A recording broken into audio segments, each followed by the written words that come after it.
মাঘী পূর্ণিমায় ১৩৮তম দলুয়া মেলা, পুণ্যার্থীদের ভিড় চোপড়ায়।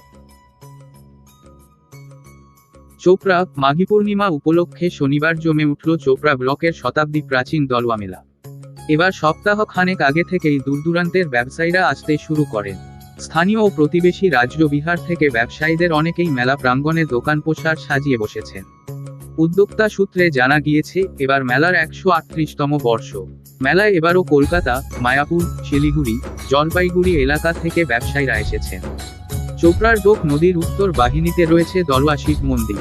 সেখানেই প্রতিবছর মাঘী পূর্ণিমায় উত্তর বাহিনী নদীতে স্নান করে মন্দির দর্শনের জন্য পুণ্যার্থীদের ভিড় জমে।